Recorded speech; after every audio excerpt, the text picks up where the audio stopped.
Assalamualaikum warahmatullahi wabarakatuh. Alhamdulillah Ar-Rahman Ar-Rahim alladzi ba'atha rasulahu rahmatan lil alamin. Fassalatullahi wassalamu ala ar-raufir rahim habibina wa syafi'ina wa maulana sayyidina Muhammad alladzi qila anhu wa huwa arhamu minna arhamu bina minna wa ala alihi al-mutahharin wa ashabihi at-tayyibin wa tabi'ina lahum bi ihsanin ila yaumiddin.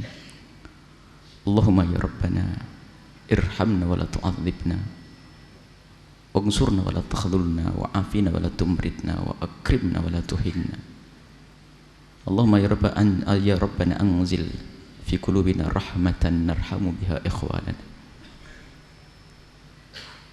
wahsyurna yawmal qiyamati ma'a zumrati habibika sayyidina Muhammad wa tahta liwa'ihi. Allahumma ya rabbana arzuqna taubata qabla al-maut wa syahadata 'inda al-maut wal jannata ba'da al-maut. Amma ba'du.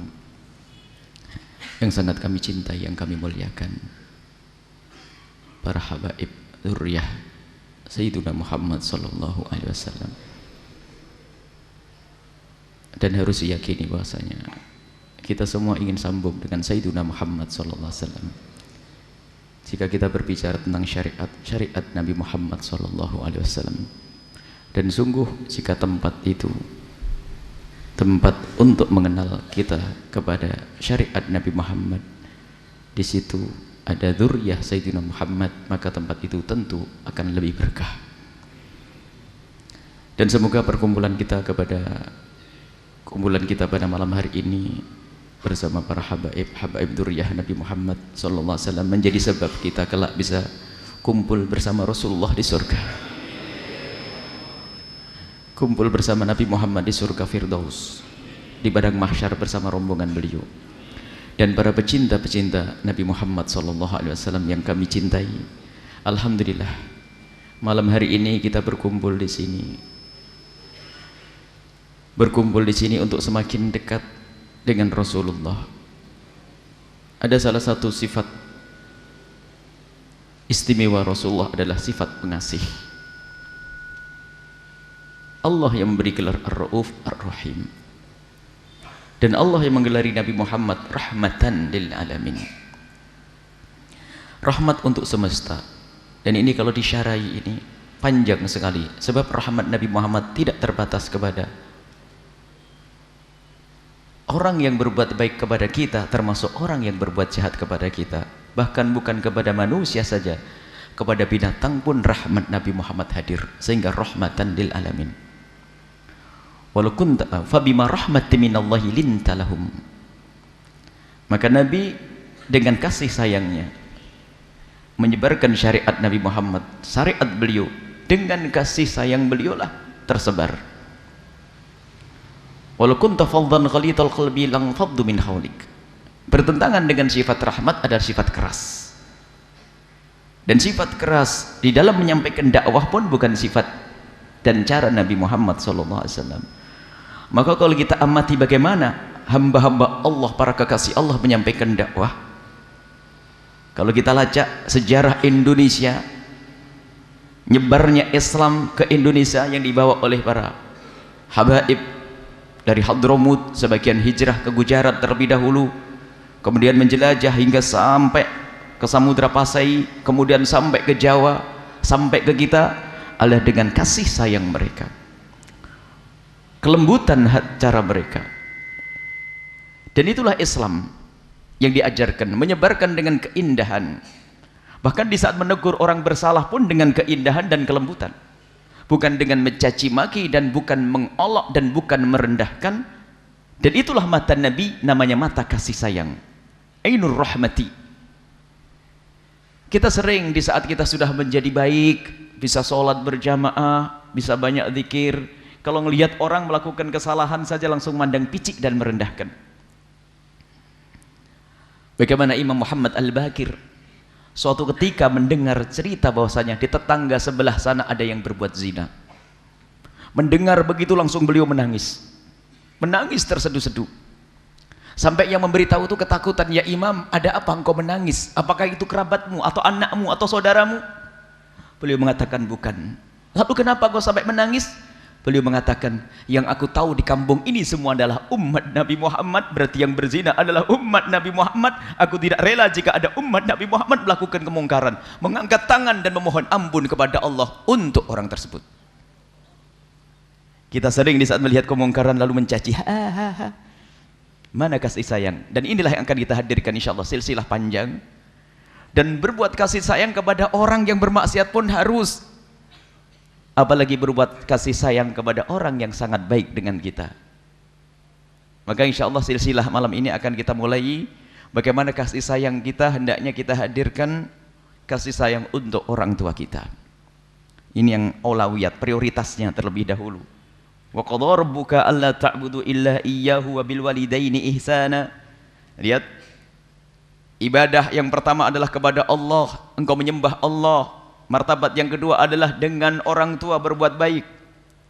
Sehingga dikatakan durhaka kepada orang tua adalah dosa besar, minal kabair, tidak akan dilihat oleh Allah. Dan yang durhaka kepada orang tuanya tidak akan menemukan kebahagiaan di dunia dan di akhirat. Bahkan kullu dzambin yuakhirullahu uqubatahu yaumal qiyamati ila uquqal walidaini fa innallaha yu'ajjilu fid dunya qoblal mamat. Semua dosa ini ditunda hukumannya nanti di akhirat, kecuali durhaka kepada orang tua akan diberi oleh Allah hukumannya di dunia sebelum di akhirat. Dan yang durhaka kepada orang tua kalau tidak segera tobat tidak akan menuai keberhasilan, tidak akan menuai kebahagiaan. Kalaupun dia punya harta yang melimpah akan hancur. Kalau hartanya masih terjaga akan diberi istri yang kurang ajar. Ternyata istrinya baik akan diberi anak yang lebih kurang ajar dari dia. Kalaupun dia dengan anaknya baik, anaknya juga baik, maka Allah akan kirim orang yang bakal menyiksa dia. Pokoknya kalau sudah durhaka kepada orang tua akan dihukum di dunia sebelum di akhirat.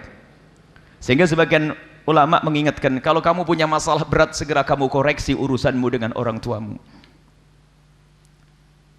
Dan ingat orang tua, Masya Allah, berbakti kepada orang tua adalah urusan hati. Sampai dikatakan, dikisahkan sebagian para solihin, ada yang mengatakan kisah ini adalah dinukil dari Imam Hasan ibn Ali bin Abi Thalib, anak kecil. Imam Hasan bin Ali bin Abi Thalib, beliau ada yang mengatakan kisah ini dinukil dari Imam Hasan Basri. Dua-duanya orang besar dan mungkin beliau punya akhlak yang mulia semacam ini. Beliau tidak berani makan satu talam dengan ibundanya. Karena apa? Takut matanya itu melihat satu makanan kemudian tangannya mendahului makanan yang ibundanya menginginkan makanan tersebut. Bukan karena jijik, aku tidak jijik makan dengan ibuku, cuman aku takut di saat aku ngambil makanan ternyata ibundaku melihat makanan tersebut. Begitu memuliakan ibundanya. Dan mari kita semua koreksi diri kita sendiri, tidak usah ngoreksi orang lain. Sekarang belajaran untuk aku ini yang mendengar, aku yang berbicara. Bagaimana urusan kita dengan orang tua kita, ketahuilah, dikatakan, disabdakan oleh Rasulullah bahwasanya doa orang tua kepada anaknya itu seperti doa Nabi untuk umat, langsung diterima, kecuali untuk anak yang durhaka. Bahkan kalau ada orang tua mendoakan anaknya dengan mengucurkan air mata darah di depan Ka'bah, tidak akan nyampe kepada anak jika anak itu durhaka. Kenapa? Karena anak itu sendiri yang memutus. Makanya nanti ada kelanjutannya, silsilah berikutnya, mendidik anak harus benar. Nanti kelanjutannya, sebab ada anak durhaka karena bapaknya salah mendidik, berarti kita telah memutus antara kita dengan anak kita. Nanti harus ada silsilah mendidik anak yang benar, mengenalkan kepada ulama, pada habaib, kepada orang-orang mulia. Jangan sampai anak kita lebih mengagungkan orang-orang yang tidak sholat. Ini problem juga. Baik, sekarang kita ngurus diri kita dengan orang tua kita, berbakti kepada orang tua urusan hati. Dan ingat jasa orang tua amat besar. Dan berbakti kepada orang tua urusan hati bukan basa-basi. Basa-basi gak diterima oleh Allah. Ada mungkin seorang anak sangat baik dengan bapaknya, sangat baik dengan ibunya, mengabdi, berjuang, akan tapi terbetik di dalam hatinya niat busuk untuk bisa memindah nama sertifikatnya. Hati-hati. Berjuanglah untuk orang tua karena Allah, bukan karena mengharap pemberian dari orang tua. Kita tidak akan bisa membalas budi baik orang tua kita, terlalu besar. Teramat besar budi baik orang tua kita kepada kita. Dikisahkan suatu ketika Sayyidina Abdullah ibn Umar melihat seorang anak muda yang sangat bekti kepada ibundanya, sehingga sang ibundanya itu dibawa haji, dalam riwayat umroh, digendong dengan kain sampai luka lehernya anak muda tersebut. Waktu tawaf digendong, waktu sa'i digendong, dan anak muda ini tahu kalau Sayyidina Abdullah ibn Umar melihatnya. Setelah selesai sa'i tahallul, sang ibunda didudukkan di tempat yang manis, dikasih minum air zam-zam. Kemudian anak muda ini mendekat kepada Sayyidina Abdullah ibn Umar. Wahai Imam Abdullah ibn Umar, saya mau tanya apa wahai anak muda? Engkau telah melihat aku telah menggendong ibundaku mulai dari Arafah sana sampai aku bawa kepada tawaf, sampai sa'i. Apakah yang aku sampai luka leherku seperti ini? Apakah kebaikan yang aku lakukan ini sudah bisa membalas budi baik ibundaku kepadaku? Dijawab spontan oleh Sayyidina Abdullah bin Umar, tidak. Apa yang kau lakukan semuanya itu tidak ada apa-apanya dibanding sesaat waktu ibundamu melahirkanmu. Sebab saat ibundamu melahirkanmu, taruhannya adalah nyawa, dan engkau menggendong ibundamu tidak pernah bertaruh nyawa. Kemudian lebih dari itu, wahai anak muda, dengar bagaimana seorang ibu di saat menggendong bayinya. Seorang ibu di saat menggendong bayinya berharap kapan anakku ini bisa membuka matanya, kapan anakku bisa berduduk, kapan anakku bisa merangkak, kapan anakku bisa berdiri dan berjalan, kapan anakku bisa besar. Itulah seorang ibunda di saat menggendong anaknya. Akan tapi ingat, alangkah banyaknya seorang anak yang di saat menggendong ibundanya terbetik di hatinya, kapan ibuku mati, dan tidak sadar itu masalah hati, halus sekali di dalam hati, dengan alasan macam-macam. Mungkin alasan kasihan dan ketahuilah, berbakti kepada orang tua adalah urusan hati, bukan urusan basa-basi. Basa-basi nggak laku. Sekarang bagaimana urusan hati kita dengan ibunda kita? Takutlah kepada Allah. Wakhfid lahuma janahadz dzulli minar rahmah. Tampakkan rahmat janahadz dzulli. Kami digambarkan, Allah menggambarkan seperti burung. Burung itu kalau di saat terbang mengepakkan sayapnya lebar begini, tapi di saat dengan anaknya diturunkan sayapnya, penuh kasih sayang. Hendaknya kita seperti itu dengan ayahanda kita, dengan ibunda kita. Tawadhu, ngayomi, mendahulukan ibunda kita dari yang lainnya. Inilah pendidikan dalam Islam. Di luar Islam tidak. Kalau sudah bapaknya tua, ibunya tua, itu mereka berlomba-lomba cari brosur di luar negeri sana. Ini di negeri-negeri kafir, kalau sudah bapaknya sudah tua itu berlomba-lomba mencari panti jompo yang mahal, full AC, pelayanan istimewa dan sebagainya. Jadi nanti ketemu cucunya sebulan sekali, setahun sekali, hari apa, Christmas atau hari apa begitu mereka. Tapi tidak. Islam mengajarkan seperti itu. Islam mengajarkan memuliakan orang tua. Dan indahnya Islam itu, lihat. Jasa orang tua. Kemudian mendoakan orang tua juga. Dan banyak ini basa-basi ini yang jadi masalah, tidak dari hati. Makanya kalau orang sudah mencintai orang tuanya adalah dengan hatinya, lihat, akan tampak dari perilakunya. Ada sebuah kisah anak muda. Sebuah kisah anak muda, anak SMP sekolah. Di pagi hari dia lagi sarapan begitu, disamperin sama sahabatnya. Berangkat, sudah siang nih, buru, telat nanti. Dia buru-buru makannya, cuci tangan, ambil tas, salaman dengan ibunya, langsung pergi ke sekolah. Sampai di sekolah, temennya masuk kelas, dia tiba-tiba nyandarkan sekolah sebentar, balik lagi pulang ke rumah. Sampai di rumah, balik lagi ke sekolah, temennya tadi bingung, kenapa kamu sudah sampai sekolahan kok balik lagi pulang ke rumah? Ada yang ketinggalan ya? Dia menjawab, tidak. Enggak kerjakan PR ya? Enggak, aku kerjakan PR. Lalu kenapa kamu pulang? Jawabannya sederhana. Dia menjawab bahasanya, tadi waktu kamu nyamperin aku buru-buru, aku kan lagi makan, aku mencuci tangan, langsung ambil tas, aku salaman dengan ibuku, aku pergi. Aku lupa kalau piring itu belum aku cuci. Aku tidak rela jika piring itu yang mencuci adalah ibuku. Ini kisah sederhana sebetulnya, akan tapi hendaknya kita punya perasaan semacam itu. Kadang kita begitu teganya, mama titip, kadang-kadang sudah mondok menuntut ilmu agama, pulang liburan bawa tas gede, besok bilang sama mamanya, mama hari Senin harus beres cuci semua setrika ya, mentang-mentang mondok. Atau yang kuliah-kuliah, kita sudah besar semacam ini, tidak pantas kita merepotkan orang tua kita. Dulu iya, waktu kita belum bisa ngapa-ngapain, lihat, kita masih kecil, belum bisa mencuci, belum bisa makan, belum bisa merapikan baju kita merepotkan orang tua, tapi sudah besar semacam ini.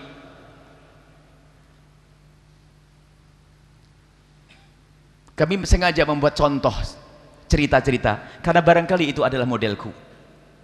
Sebab dalam Al-Quran juga disebutkan kisah-kisah. Kadang aku itu loh aku, benar seperti itu aku. Kalau ibuku makan, aku naruh piring di atasnya dengan tenang tanpa ragu. Ibunya lagi cuci piring, langsung ditumpang di atas. Biar ibunya mencuci piring, coba. Padahal mencuci piring adalah ringan, lihat. Urusannya memang urusan hati kita nyambung atau tidak dengan orang tua kita. Kalau tidak nyambung dengan orang tua, Masya Allah, mudah memerintah orang tua, ngomong kasar dengan orang tua. Kalau Al-Quran mengatakan wala taqul lahuma uffin, kalau seandainya ada cara untuk mengungkapkan durhaka yang lebih lembut dari itu, durhaka yang lebih lembut akan diungkapkan. Uff itu gimana sih? Uff itu adalah kalau ngomong sama orang tua itu nggak nyaman sudah. Ya, nggak nyaman deh pokoknya, atau dojar, pokoknya kalau ngomong sama orang tua sudah nggak nyaman, nggak begitu perhatian. Kalau bahasa kita mungkin, kalau terjemahkan dalam bahasa kita, kalau dikasih tahu sama orang tua begini, nak kamu jangan dina, iya mi 2 kali. Kenapa pakai iya? Bilang iya mi kan enak, iya, ayo. Kenapa ada iya, ada pekelnya sedikit. Iya mi. Kadang malah nyanyi. Mungkin itu adalah aku. Hari ini kita harus hijrah. Hari ini adalah hijrah, Allah Maha Pengampun. Akan tapi ingat, jangan terlambat kita minta ampun.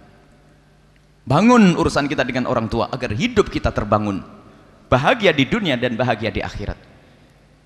Wala taqul lahuma uffin uff. Lah begitu paling rendah, cuman begitu saja sudah dilarang. Bagaimana kita sesaat membentak orang tua kita, ngomong kasar orang tua kita,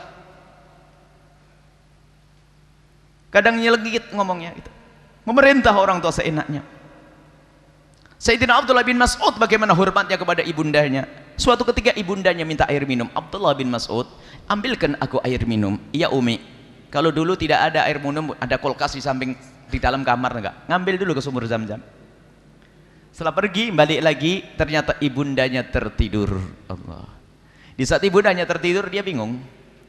Mau ditinggal takut bangun, mau dibangunin kasihan lagi tidur. Akhirnya ditunggu sang ibu itu sampai waktunya bangun malam tahajudan, ibunya baru bangun. Abdullah bin Mas'ud, mana airnya? Ini Umi. Sudah jam berapa? Menjelang subuh Umi. Jadi Abdullah bin Mas'ud nunggu berjam-jam di hadapan ibundanya karena menjaga kemuliaan ibundanya, karena kasihan, sayang dan cinta kepada ibundanya. Memang itu adalah tingkat 3, akan tapi paling tidak kita itu punya pengabdian kepada ibunda. Memang contohnya tinggi-tinggi semuanya itu tadi. Tapi hendaknya kita berusaha dan bisa kalau hati betul mencintai dan kenal Allah dan Rasulnya. Kita kenal Allah dan Rasulnya, dan itu pendidikan dari Rasulullah. Jangan sampai kita durhaka sama orang tua, menyakiti orang tua, sampai dikatakan, lihat gambaran indah, kalau ada seorang anak di saat berbicara kepada ibundanya, kemudian mendekatkan mulutnya ke telinga ibundanya sampai ibundanya tidak perlu mencari-cari suara itu dari mana, maka itu lebih bagus daripada jihad di jalan Allah. Begitu sebaliknya, jika ibundanya ngomong kemudian dia mendekatkan telinganya di bibir ibundanya sampai ibundanya tidak perlu mengangkat suara, itu seperti jihad di jalan Allah. Begitu agungnya seorang ibu. Bagaimana kita dengan orang tua? Orang-orang besar ternyata jimatnya kalau bahasa kita adalah dengan ibundanya dan juga ayahandanya. Maka jangan sampai kita punya masalah dengan orang tua. Kalau mungkin ada di antara kita punya orang tua begini, begitu, ketahuilah tidak ada alasan bagi kita untuk gulat dengan orang tua, berantem perang mulut dengan orang tua. Kalau memang orang tuanya adalah seperti itu misalnya, kita mengalah, menghindar. Dan jangan sampai terus menjadi kebencian di hati kita. Enggak. Dendam kepada orang tua enggak ada alasan sama sekali. Dan tadi kita sebutkan yang namanya berbakti adalah urusan hati. Kalau sudah hati berbakti, Masya Allah, hati mencintai, jangankan kok sampai nyuruh ibundanya menyuci piring, gak bakal berani. Bahkan mendengar ada orang basa-basi, ini anak gadis atau siapapun, mulai jam habis isya main HP di kamarnya, tahu ibunya kalau jam 8:30 akan nyuci piring. Sebenarnya dengar kletak nyuci piring, diintip di jendela, masih tinggi, belum masuk lagi. Nah, dan berapa jam lagi, setengah jam, menjelang dikit lagi hampir selesai, keluar. Aduh mama, ngapain mama ndak ngasih tahu saya, biar saya yang nyuci lah man. Jadi basa-basi, nggak laku itu semuanya. Urusan dengan orang tua bukan basa-basi, karena yang melihat adalah Allah yang memberikan keberkahan hidup. Allah yang memberikan keberkahan hidup. Maka hendaknya kita berbuat karena Allah. Yang merantau, kadang kami ingatkan, hei yang merantau jauh-jauh, habis sholat hari raya Idul Fitri dulu waktu di kampung kita, pertama kali yang kita temui siapa? Ibunda kita. Ibunda kita temui, ayahanda kita salaman, Masya Allah. Akan tapi di saat kita berjauhan, coba tanyakan kepada hati kecil kita sendiri, siapa yang kita telepon pertama kali? Apakah orang yang telah menolong kita kemarin, ngasih pinjaman duit 200 juta atau 100 juta, atau teman bisnis? Ibunda kita ada di mana? Jadi nomor 10, 11, 12, 13. Tapi kalau orang punya hati cinta, pertama kali yang diingat adalah ibundanya. Biarpun teleponnya nggak sambung, nggak ada masalah. Yang penting pertama yang diingat adalah ibundanya. Itu spontan itu, bukan main-main, bukan basa-basi. Dan itulah hubungan hati ini. Dan yang perlu kita latih adalah hal yang semacam ini. Dengan ibunda harus sabar dengan ibunda, mencintai ibunda, ayahanda kita. Masya Allah. Ada kisah di seorang ibu mempunyai 5 anak.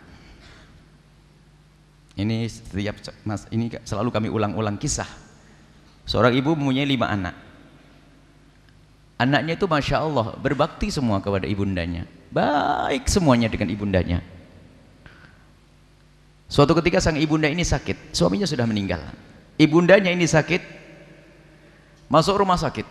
Semua anaknya itu sudah punya rumah, anggap saja asal kota begini, sudah punya rumah, punya mobil, semuanya sudah hidup sejahtera.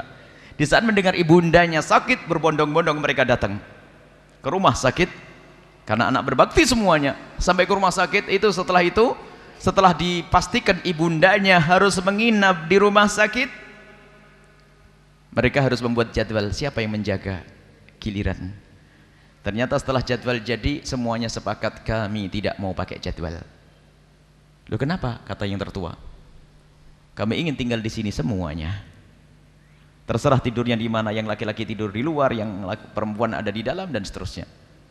Nanti kalau kita butuh pulang ke rumah sesaat-sesaat saja. Jadi jangan pakai jadwal deh. Kami ingin di sini semuanya. Masya Allah. Ada yang mijiti ibundanya, megang kepala ibundanya. Masya Allah. Akrab, suasana yang indah. Kemudian setelah itu apa? Sehari, 2 hari, sampai 10 hari lebih, ada salah satu dari anak perempuannya datang ke temannya sang dokter, bertanya tentang banyak macam-macam pertanyaan tentang keadaan anak tersebut, keadaan ibundanya. Akhirnya sang dokter menyatakan bahasanya ibumu sudah sehat dan boleh dibawa pulang. Senang itu sang anak dengan ibunya bisa dibawa pulang. Di saat sang anak perempuan ini mau pulang, mau keluar, di stop sama dokter.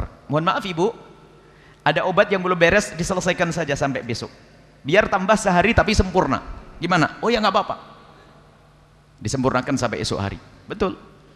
Pulanglah anak perempuan ini ke ibundanya, sama saudaranya dikasih tahu kalau ibu sudah sembuh, bisa dibawa pulang. Wah seneng semuanya, diciumi ibunya, ibu sehat. Ibunya juga ngomong, iya bosen saya di rumah sakit, saya bosen, pengen cepat pulang, tapi harus besok ibu. Ya enggak apa-apa deh, besok. Akhirnya setelah itu berlima ini pada ngobrol, alhamdulillah ibu sudah pulang. Baru inget, kak, dek, inget enggak kamar ibu kira-kira kayak apa ditinggal 10 hari lebih, 12 hari? Wah ya berantakan. Ayo siapa yang pulang duluan membersihkan kamar ibu, kamar mandi ibu. Jangan sampai waktu pulang nanti ibu kamarnya kotor, penyakitan lagi nanti. Semuanya pada noleh, bingung siapa yang pulang. Nggak ada yang mau pulang. Pembantu aja enggak, kalau pembantu nggak puas nanti, nggak sempurna. Nggak ada yang mau. Tiba-tiba yang tadi anak perempuan yang ke dokter tadi, yang tanya ke dokter, ngangkat tangan, gimana kalau saya pulang duluan? Oh ya enggak apa-apa, lebih cocok kamu pulang duluan, karena dia cekatan memang orangnya. Pulang duluan, sampai di rumah dibersihkan kolamnya, spraynya diganti, wah dibuka jendelanya, dibersihkan. Malam-malam saking seriusnya dimatikan itu HP, nggak mau diganggu oleh siapapun. Sampai sholat kecapean tertidur, pagi harinya ruang tamunya nanti pasti banyak tamu karena ibu orang sepuh banyak yang datang, dibersihkan semuanya, ditunggu sampai jam 10 kok tidak ada berita kapan ibu datang. Setelah itu masuk ke kamar ngelihat HP-nya mati, baru dinyalakan HP itu, rupanya banyak SMS yang masuk. Belum sempat membaca SMS, ambulan sudah masuk ke rumahnya. Dia deg-degan, oh kenapa harus pakai ambulan? Bukankah abang kakak-kakak punya mobil bagus, kenapa harus pakai ambulan? Jangan-jangan ibu meninggal? Dia gemeteran, dia ketakutan. Ambulan, belum sempat baca HP, ambulan sudah di hadapan matanya. Keluar abangnya, keluar kakaknya, keluar saudaranya, berempat saudaranya keluar semuanya. Setelah itu mana ibu? Susternya keluar. Kok pakai suster segala? Yang terakhir adalah ibunya sudah bisa berjalan dengan baju yang bagus, kelihatan cantik. Keluar ibunya, senyum melihat anaknya, nangis dia. Kakak kenapa? Bikin kaget saja. Kenapa harus pakai mobil ambulan? Kirain ibu tidak ada, bikin orang takut saja. Iya, tadi pengennya naik mobil pribadi. Cuman kalau pakai mobil pribadi, pisah-pisah nanti. Kami ingin ikut bareng di sini. Subhanallah. Akan tapi ingat, Allah Maha tahu apa yang ada di hati anak-anak itu semuanya. Ini bukan urusan basa-basi. Allah Maha tahu dengan anak perempuan yang datang ke tempatnya sang dokter dan tanya apa itu. Allah juga Maha tahu kenapa dia milih pulang duluan. Allah juga Maha tahu kenapa dia mematikan HP-nya. Ternyata itu semua dilakukan, mereka pergi ke dokter ingin tahu berapa biayanya, kemudian dia milih pulang duluan karena dia tidak mau dimintai sumbangan mengeluarkan orang tuanya dari rumah sakit. Ini mungkin terjadi sekali di antara kita. Jadi pura-pura sok sibuk biar gak dimintai sumbangan, karena sudah tahu dihitung 20 juta. Nanti kalau dihitung berlima saya kena 4 juta. Dia mikir. Ada, maksudnya apa? Ada orang semacam itu pelit sama ibunya. Kalau dengar ibunya sakit tuh mau ke rumah ibunya itu, ntar dulu. Abang sudah ke sana belum? Kalau saya duluan nanti saya kena resepnya deh. Ada resep yang belum dibeli, belum ditebus. Innalillah. Bagaimana anak semacam ini? Ayo coba. Jangan sampai kita punya kita yang itu. Ini apa? Cerita ini kami hadirkan barangkali aku seperti itu, nggak peduli dengan urusan orang tua. Orang tua sakit biar kakak saja. Bahkan mungkin ibundanya mau nginep di rumahnya, nak, aku akan nginep di rumahmu nak. Iya mi, bahasanya iya mi. Tapi diam-diam telepon sama abangnya, bang, abang, ibu mau ke rumah saya bang. Ya nggak apa-apa deh. Aduh bang, rumah saya kecil bang. Di rumah abang aja yang gede. Kata abangnya apa? Rumah saya mah gede tapi jarang di rumah saya, takut tidak kerasan. Lah kok ditolak semuanya? Awas hati-hati, ini urusan hati. Tolong orang tua. Bagaimana urusan kita dengan orang tua? Hati kita dengan orang tua. Kadang pelayanan kita dengan orang tua. Dan juga di antara sebab durhaka diisyaratkan dalam kisah Alqamah adalah pernikahan. Jangan sampai pernikahanmu menjadikan kau jauh dari orang tuamu. Akan tapi hendaknya siapapun yang menikah menjadikan pernikahan itu adalah sarana untuk tolong menolong dalam berbakti kepada orang tua. Dan kaidahnya sederhana, ajari istrimu untuk berbakti kepada orang tuanya. Dan wahai istri yang mendengar suara ini, ajari suamimu untuk berbakti kepada orang tuanya. Wahai para istri, berbanggalah engkau jika mempunyai suami yang sangat berbakti pada orang tuanya, karena suamimu adalah ahli surga. Dan berbanggalah wahai seorang suami jika engkau punya seorang istri sangat berbakti kepada orang tuanya, karena istrimu adalah ahli surga.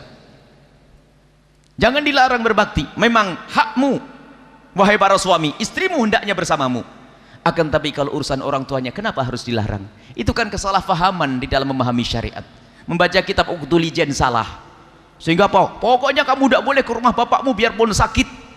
Dulu kok biarpun sakit nggak boleh, ini gimana? Itu kan baca kitab Uqdul Ijan, ada kitab Uqdul Ijan, kitab masyhur, kita bagus tuh pendidikan akhlak. Itu ceritanya di kitab Uqdul Ijan itu, ceritanya ada seorang mau jihad, mau perang, lalu berpesan kepada istrinya, wahai istriku, aku mau pergi, kamu jangan kemana-mana ya sampai aku datang. Iya bang. Suaminya pergi, tidak lama kemudian ada berita abahnya sakit. Di saat diberitahu abahnya sakit, anak perempuan tersebut berkata, aku dipesani suamiku tidak boleh pergi, mohon maaf, sampaikan kepada abah aku tidak bisa datang. Balik lagi. 3 hari kemudian bapaknya meninggal dunia. Dikabari lagi, aku sama suamiku tidak boleh keluar. Setelah itu apa?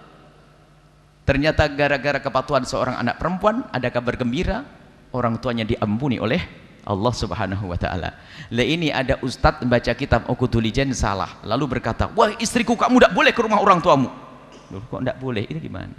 Ini di Uqdul Ijan ceritanya begitu tuh. Oh, bukan. Itu ceritanya di Uqdul Ijan di kitab tersebut adalah suaminya tuh nggak ngerti kalau mertuanya bakal sakit. Kalau ngerti mertuanya bakal sakit pasti dipesenin, nak kamu di rumah mertuamu, di rumah abahmu saja. Ada memang orang menghalangi ini, kadang-kadang istri menghalangi suaminya berbuat baik kepada Orang tuanya seorang istri pun demikian. Ada orang ngadu kepada kita suatu ketika, ada seorang suami tanya kepada kami, Buya, gimana hukumnya jika abah saya meninggal beberapa tahun yang lalu, dan saya termasuk anak yang paling berhasil, dia seorang pengusaha asing. Gimana? Dan kemudian abah saya meninggal dan saya masih punya adik sekolah. Ibu saya seorang janda, tidak punya penghasilan kecuali dari bapak saya. Memang saya yang paling berhasil, saya kerja di kota, merantau, berhasil. Gimana hukumnya kalau saya membantu ibu saya tanpa sepengetahuan istri saya? Lalu kami bertanya, Bapak, itu duitnya siapa dan usahanya siapa? Usaha saya sendiri, Buya. Baik, kalau usaha-usahamu sendiri dan duit-duitmu sendiri kamu bagikan kepada siapapun di pinggir jalan sana, boleh kok. Apalagi diberikan kepada seorang ibu, tentu sangat boleh. Jadi nggak apa-apa, Buya, tanpa sepengetahuan istri. Tanpa sepengetahuan istri boleh kalau duitmu. Tapi kalau duitnya istri haram, alhamdulillah, berarti saya ya nggak salah deh kalau saya membantu ibu saya tanpa sepengetahuan seorang istri. Kemudian saya bertanya, Pak, mohon maaf nih, saya mau tanya nih. Apa, Buya? Memangnya kalau istri tahu kenapa? Aduh, Buya, saya ngirim ibu saya, ketahuan istri saya sekali cemberutnya sebulan. Oh, itu perempuan itu iblis pakai kerudung itu. Mengajari suami jauh dari ibundanya itu. Awas, hati-hati yang demikian itu. Insya Allah ini wanita yang mendengar ini adalah ahli surga semuanya. Itu membahayakan, dan ada wanita semacam itu menghalangi suaminya. Sampai suatu ketika ada orang datang pada kami, Buya, saya punya suami itu kayak punya istri dua. Punya istri dua gimana? Setiap gaji dibagi dua. Dikasihkan siapa? Separuh dikasihkan ibunya, separuh dikasihkan saya. Lah, ibu cukup enggak? Ya cukup, tapi kenapa begitu aturannya? Loh, orang mau berbuat baik sama ibunya dilarang. Ini bermasalah. Ini kadang-kadang ada semacam itu. Ada lagi kebalikannya. Seorang ibu cerita, alhamdulillah saya sudah jadi PNS, Kemudian dari suami saya dapat uang, tapi setelah dapat PNS saya lebih banyak duit saya.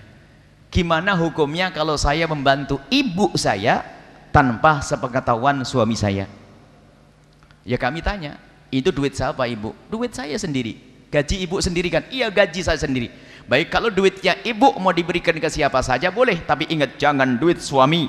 Kalau duit suami engkau bagi-bagikan, hukumnya haram tanpa seizin sang suami. Bukan, Buya, itu duit saya sendiri. Baik, kalau duitnya ibu sendiri boleh diberikan ke siapa saja, karena duitnya ibu, bukan duit suami. Iya, duit saya. Baik, alhamdulillah, berarti saya tidak salah. Enggak salah.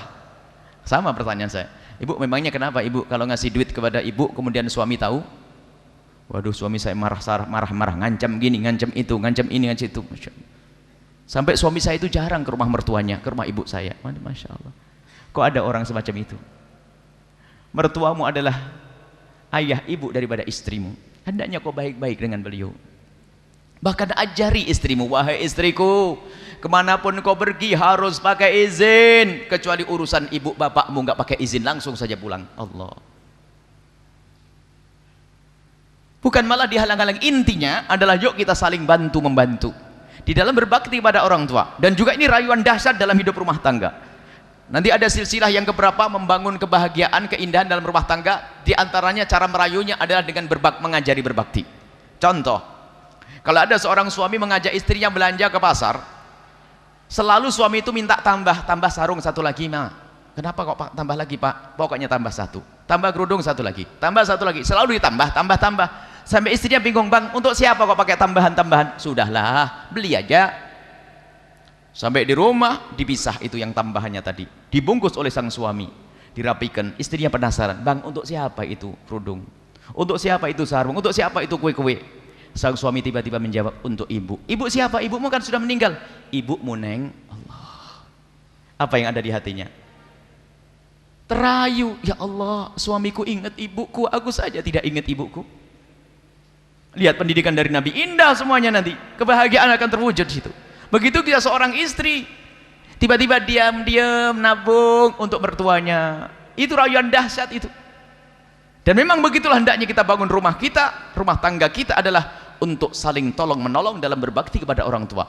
Kisah Alqamah itu adalah seorang anak yang sangat baik dengan ibundanya dari salah satu sahabat Nabi. Setelah menikah ada perubahan, sehingga waktu mau mati susah mengucapkan kalimat syahadat. Alqamah Mau meninggal susah mengucapkan kalimat syahadat. Sampai Nabi datang, kenapa Alqamah tidak bisa mengucapkan kalimat syahadat? Apakah dia masih punya ibu? Iya, dia masih punya ibu. Lalu Nabi bertanya, ibu, apakah Alqamah punya masalah denganmu? Ibunya menjawab, tidak ya Rasulullah, hanya Alqamah ini setelah menikah itu berubah dengan saya ya Rasulullah. Berubah bagaimana? Dia tidak peduli dengan saya. Ibu marah. Ya marah sih tidak, tapi di hati saya tidak nyaman. Ibu maafkan dia. Rupanya marah beneran, bukan marah pura-pura. Disuruh maafkan, tidak mengucapkan kalimat maaf. Diam tok. Ibu tidak mau maafkan dia, ya, diam saja. Baiklah ibu, kalau ibu tidak memaafkan dia, aku akan melakukan sesuatu. Bilal, ambil kayu bakar. Bilal, ambil kayu bakar. Untuk apa ya Rasulullah? Sudah kumpulin. Setelah kayu bakar dikumpulin, ibunya bertanya, ya Rasulullah, kayu bakar itu untuk apa? Untuk membakar anakmu, karena engkau tidak memaafkan dia. Langsung tersentuh sang ibu, lalu berkata, ya Rasulullah, aku maafkan sekarang. Di saat sang ibu mengucapkan aku maafkan, sang anak menoleh dan tersenyum. Sang ibu tersenyum memeluk. Setelah itu meninggal dalam keadaan bisa mengucapkan kalimat syahadat. Awas, hati-hati. Kalau orang tua tidak ridho dengan kita, naudzubillah, susah, matinya su'ul khotimah. Memang gara-gara pernikahan ini Masya Allah kadang-kadang cepat berubah ibunya dengan bapaknya. Mungkin ada seorang pengantin baru bahagia, senang. Sudah waktunya adzan? Belum? Belum. Ada satu pengantin, hati-hati pokoknya ini. Pengantin baru lagi senang-senangnya, masih numpang di rumah orang tuanya, pergi keluar, pakai kerudung cantik, suaminya pun pakai kopiah putih ganteng begitu. Pulang ke rumah sang anak perempuan ini, rumah ibunya sendiri, rupanya ibunya di ruang tamu. Dia beli buah tadi, buah apel atau apa itu. Ngelihat ibunya ada di situ, jalannya pelan-pelan sambil jinjit, buahnya ditutupi dengan kerudungnya, langsung masuk ke kamar. Sampai di kamar makan dengan suaminya senang-senang, sisanya setengah busuk baru disodorkan kepada ibundanya. Model apa kayak begitu tuh. Kalau seandainya ibunda kita beri yang pertama, tidak akan mengambil banyak. Memang urusan-urusan begini kita harus mencari-cari, jangan durhaka saya itu dari sisi mana ini. Sebab halus sekali. Yang mana berbakti juga halus tadi, berbakti halus urusan anak. Yang nggak mau piringnya dicuci oleh orang tuanya, durhaka juga halus, diam-diam di dalam hati, nyimpen kebusukan. Naudzubillah. Kalau sudah begitu, tidak akan mendapatkan husnul khotimah, dan Allah tidak akan melihat kepada orang yang seperti itu. Tapi ingat, untuk tobat masih ada waktu. Mungkin ada di antara kita yang saat ini sadar dia sering ngomong kasar dengan orang tua, ketahuilah itu dosa besar. Takutlah kepada Allah hari ini waktu kita untuk menghadap kepada orang tua kita, memohon ampun kepada orang tua kita, menyesali kesalahan kita, mengabdi kepada orang tua kita. Menjadilah budak orang tuamu. Sudahlah apa yang dikatakan oleh orang tuamu. Bahkan kalau sudah perintah orang tua yang semula mubah jadi wajib, kita sering membantah untuk orang tua kita. Bahkan wahai anak-anak muda, di antaranya sebab kurang ajar sama orang tua adalah masalah pilihan jodoh. Gara-gara budaya yang salah, budaya pacaran dan seterusnya, sehingga kalau tidak menikah dengan dia saya tidak mau, sehingga sampai menyakiti orang tuanya. Apakah bisa bahagia orang yang semacam ini? Menyakiti orang tuanya dalam urusan pernikahan. Termasuk tiga orang yang tidak akan dilihat oleh Allah, di antara adalah al-aq lil walidaini, orang yang durhaka kepada orang tua. Ayo kita koreksi semuanya diri kita ini. Ini adalah awal dalam mewujudkan makna kasih sayang itu. Jadi harus kita lacak nanti urusan kita hari ini dengan orang tua, besok dengan saudara, besok dengan anak, silsilah berikutnya bagaimana dengan pembantu, silsilah selanjutnya bagaimana di pasar kita dengan, harus kita lacak.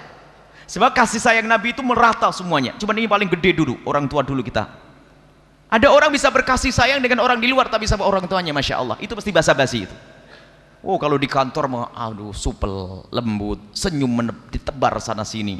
Dengan bawahannya lembut tapi sama ibunya kasar. Naudzubillah. Bahkan dikisahkan ada satu anak perempuan kedatangan ibunya. Dia selama ini ceritanya adalah anak cerdas. Seorang anak perempuan ditinggal oleh bapaknya waktu dia kelas 6 SD. Tiba-tiba ibunya sudah dikageti oleh seorang anak tersebut, tiba-tiba sudah selesai SMA. Ibunya hanya seorang penjual daun, fakir. penjual daun. Jadi kalau ngambil daun siang, nurunkan dari pohon pisang siang, alumkan dulu, diapakan itu, dijemur dulu, baru sorenya disisir, kemudian ditata, besok paginya dijual. Terus kerjaannya seperti itu sampai bisa menyekolahkan anaknya sampai tamat SMA, dan anak itu cerdas, ranking. Sehingga rekomendasi dari gurunya apa? Hendaknya kamu melanjutkan kuliah. Dan di saat lapor sang anaknya bahasanya dia pengen kuliah, apa sang ibu? Yang terjadi pada diri sang ibu mengucurkan air mata. Paling ditakuti adalah kalau anaknya minta kuliah karena nggak punya duit. Biayanya berapa nak untuk kuliah? Nyebut angka yang besar. Ibu menangis ke dalam rumah, ke dalam kamarnya, kasur jeleknya dibuka, ada seliting-selitingnya, diambil sesuatu, situ ada cincin kecil, emas, ini dikumpulin satu genggam, dikasihkan anaknya. Nak, ini loh nak, barangkali ini bisa untuk kamu kuliah. Dengan duit ini akhirnya kuliahlah sang anak, sampai benar anak itu dapat beasiswa dan betul ranking terus sampai akhirnya disenangi oleh salah satu pengusaha dan menikah menjadi orang kaya. Ibunya di kampung. Setelah punya anak, adzan dulu. Akhirnya kita lanjut. Kalau adzan tidak boleh ditunda. Ini adalah fikihnya. Adzan hendaknya awal waktu yang diangkat di menara. Karena apa? Ditunggu oleh orang yang ada di kiri kanan masjid. Kalau terlambat dari awal waktu, makruh diangkat di menara karena bikin pusing orang di kiri kanan masjid. Kalau sudah terlambat, nanti ya adzan tetap sunnah tapi di dalam. Tapi kalau awal waktu di menara. Kita lanjutkan kisahnya tadi. Akhirnya tiba-tiba sang suami ini kok mengusulkan, Neng, gimana ibu kita yang di kampung itu kalau dibawa ke kota? Lihat, pernikahan yang tidak seimbang biasanya begitu. Dia fakir dinikahi oleh orang kaya, merasa nggak enak sama suaminya. Jawabannya apa? Sudahlah, nggak usah bang, ibu sudah seneng kok di rumah. Jawabannya itu biasanya muncul kayak ini. Ibu sudah seneng di rumah. Kalau kita mendengar kisah Malin Kundang itu ya kurang lebih kayak begitu tuh. Itu. Oh itu enggak apa-apa, di sini biar rame keadaan di sini. Enggak, bang, ibu itu biasanya sudah biasa, susah kalau di sini nanti. Belum apa-apa sudah ngomong gitu. Akhirnya usulan-usulan dari suami terus, karena suaminya seorangnya baik. Akhirnya apa? Betul, didatangkanlah ibunya ke kota.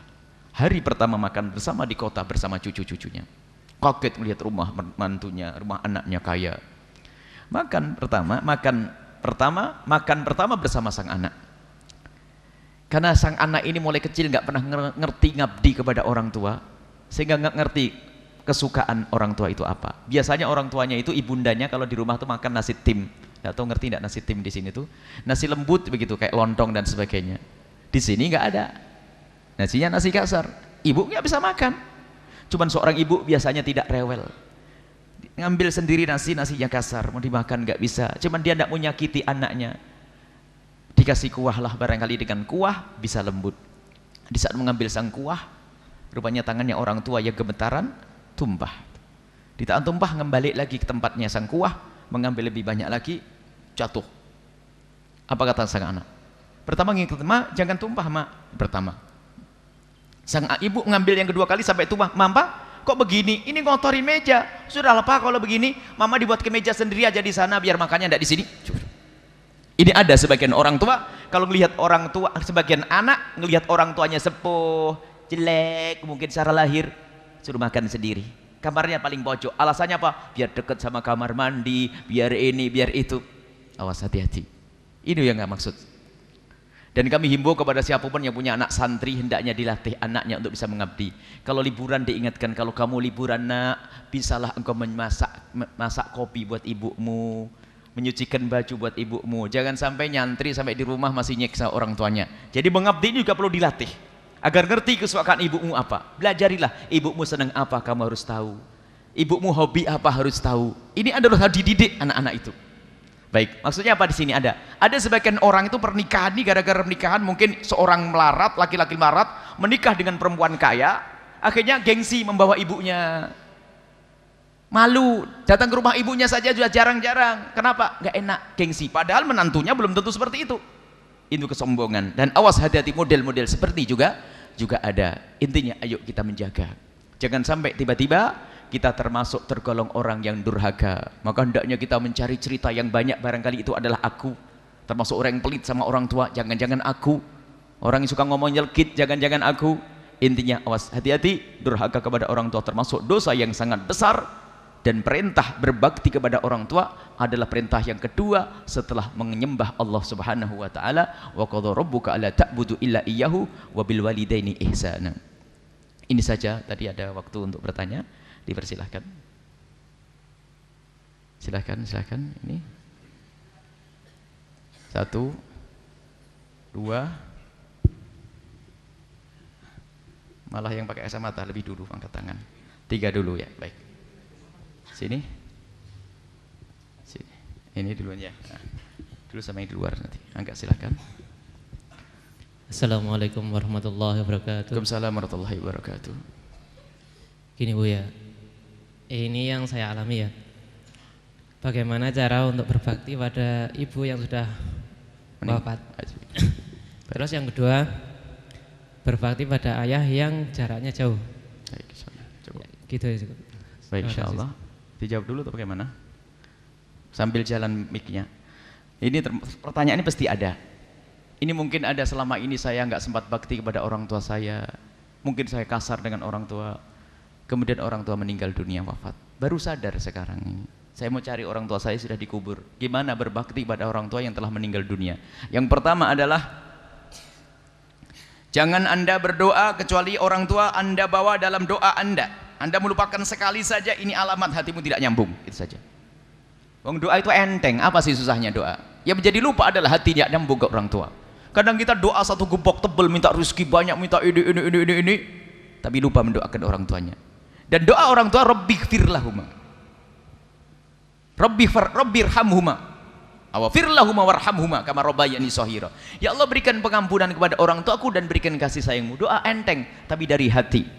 Ya Allah, orang tuaku yang sudah di alam barzah, ampuni beliau ya Allah dan berikan rahmatmu. Ini satu. Yang kedua, kalau memang kita ingin bakti pada orang tua, kalau kita punya rezeki, coba, kalau kita punya rezeki, lalu Anda benar-benar pengen niat berbakti, lalu orang tuamu hidup lagi, kamu kasih berapa? Ayo, yang punya gaji 2 juta, jujur nih, yang hatinya pengen rindu untuk berbakti orang tua, mungkin kasih 100.000, 200, anggap saja 200.000 dari 2 juta. Potong 200.000, berikan untuk tempat kebaikan, niatkan untuk orang tua. Kalau memang kita niat, bukan basa-basi ngomong berbakti tadi. Gaji kita potong. Kalau seandainya hidup butuh apa? Orang tua tidak perlu kita kirim sate, gak suka sate, sudah meninggal. Tapi kalau seandainya boleh hidup, kita kasih berapa? Wahai anak yang berbakti, saya akan beri 10% dari harta saya, gaji saya. Ambil 10%, berikan yatim piatu, masjid, pondok pesantren, perjuangan di jalan Nabi Muhammad SAW. Berikan, akan nyampe. Dan pahalanya 3. Pahala Anda utuh, orang tua utuh, pahala berbakti. Ini yang kedua. Termasuk dikembangkan lagi, dimulai dari harta dulu. Sebab biasanya di sini godaannya. Ditambah lagi adalah dengan kalau kita punya amal baik, baca Al-Quran atau apa, dipungkasannya ingat orang tua. Ya Allah, pahala Al-Quran yang aku baca sampaikan kepada orang tua, yang disebut para ulama dengan ihda'us tsawab, atau sering disebut dengan tahlil dan sebagainya. Itu ihda'us tsawab, menghadiahkan pahala. Jadi agar nyampe kepada orang tua. Mungkin kita duduk di majelis mulia semacam ini, kita lintaskan, ya Allah, semoga pahala yang kau berikan kepada kami saat ini sampaikan ke orang tuaku. Tapi duitnya dulu, sebab ini yang paling manfaatnya langsung dirasakan oleh orang kiri kanannya. Biasanya pelit urusan ini. Ini yang kedua. Yang ketiga adalah min abarril birri silatuti abi, kata Rasulullah SAW. Termasuk berbakti yang sangat adalah menyambung silaturahmi orang tua. Dilakukan Rasulullah, berbaktinya Rasulullah, membalas budinya Rasulullah kepada Sayyidah Khadijah Al-Kubra. Bagaimana beliau ngerti Siti Khadijah punya perjuangan besar. Setelah Sayyidah Khadijah wafat, semua orang yang pernah dibaiki oleh Siti Khadijah dilanjutkan oleh Rasulullah. Dan lalu Nabi mengatakan min abarril birri silatuti abihi. Termasuk bakti yang sangat bakti, menyambung silaturahmi bapak ibundanya.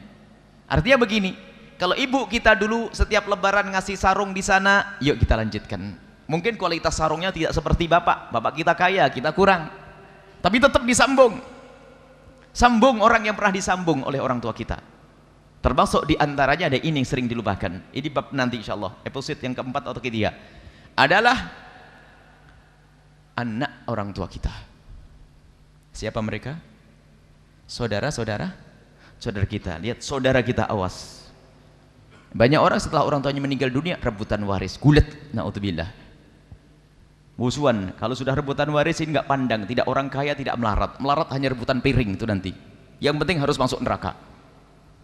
Ini biasanya, awas. Kalau kita menyakiti saudara kita, berarti kita durhaka kepada orang tua kita. Apalagi kalau berebut waris, insya Allah nanti akan kita bahas khusus. Berebut waris itu melakukan 3 dosa gede sekaligus. Yang pertama, durhaka ke orang tua. Yang kedua adalah mutus tali persaudaraan. Yang ketiga, mengambil hak saudaranya. Satu saja cukup untuk masuk neraka, apalagi tiga-tiganya. Makanya diantaranya bakti kepada orang tua kita adalah yuk kita baik dengan siapapun yang ditinggal oleh orang tua kita. Adik-adik kita, yuk kita rawat dengan maksimal. Kakak kita hormati dengan benar. Jangan menyakiti mereka. Menyambung silaturahmi dengan mereka. Dan ini adalah detailnya semacam itu. Akan tapi gambaran global, misalnya syariatnya haul. Cuman jangan haul saja bakti sama orang tua. Haul itu adalah kalau dijelaskan, dijelentrehkan hukum syara'nya, haul itu tidak lain adalah menjalankan 3 ini. Yang pertama ada silaturahmi. Semuanya datang. Ada sedekah, ya kan? Ada doa. Itu dalam haul yang selama ini kita amalkan. Jadi kalau mengatakan haul bid'ah kayaknya tidak ngerti jelentrehannya tentang haul. Jadi haul itu ada 3 coba. Ada sedekah, ada silaturahmi yang nggak ketemu. Lihat kalau haul di Solo tuh dari mana-mana ketemu. Ya, silaturahmi dahsyat itu pencinta semuanya. Pencinta Habib Andis semuanya pada kumpul. Kan begitu? Dari mana-mana. Ada sedekah, ada doa. Itu kan sifatnya tahunan, tapi di rumah kita bagaimana? Dan itu berlaku juga dengan guru kita.